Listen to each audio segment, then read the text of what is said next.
शानदार बात बोलेगी है। बोला कि सपना एक देखोगे मुश्किलें हजार आएंगी।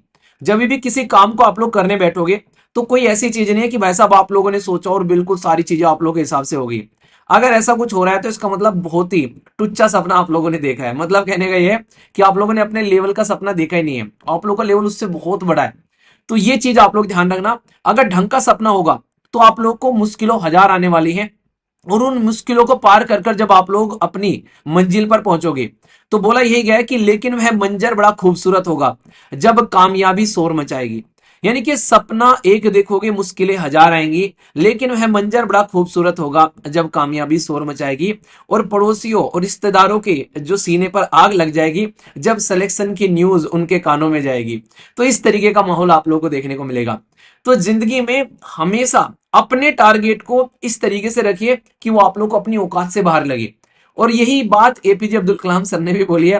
कह रहा कि अगर आप लोगों ने जिंदगी में टारगेट छोटा रख लिया ना तो यार अपने साथ में आप लोगों ने इतनी बड़ी जाति कर दी कि मैं इसको एक्सप्लेन नहीं कर सकता वर्डों में। यानी कि आप लोग बहुत ही अच्छे काम करने के लिए इस दुनिया में आए हो, पर लेकिन आप लोग उसको समझ ही नहीं रहे हो कि आप लोग वो काम कर सकते हो। तो इसीलिए ये कोटेशन आप लोग को अपने ऊपर विश्वास दिलाने के लिए तैयार कर रही है कि यार ट्रस्ट तो करो इस इंसान के ऊपर ने। ऊपर वाले ने भी कुछ सोचा ही होगा आप लोग को बनाने से पहले, पर लेकिन आप लोग हो कि अपने बारे में सोचने के लिए तैयार नहीं हो। तो आखिर क्यों, ऐसा क्यों?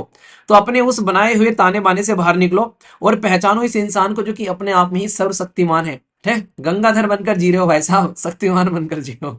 ठीक है, तो ये आप लोगों को बेसिकली लिमिटेशन जो है उनसे बाहर निकलना है। और यही बात आप लोगों ने रामायण के अंदर भी देखी होगी। हनुमान जी को उनकी शक्तियां याद दिलाई गई तो भाई साहब फिर उन्होंने क्या कर दिया वो मुझे बताने की जरूरत नहीं है। तो आप लोग भी अपनी शक्तियां बेसिकली याद करो और लांग जाओ पूरी अपनी जो दुनिया की ये लंका है और फतेह हासिल कर दो। ठीक है।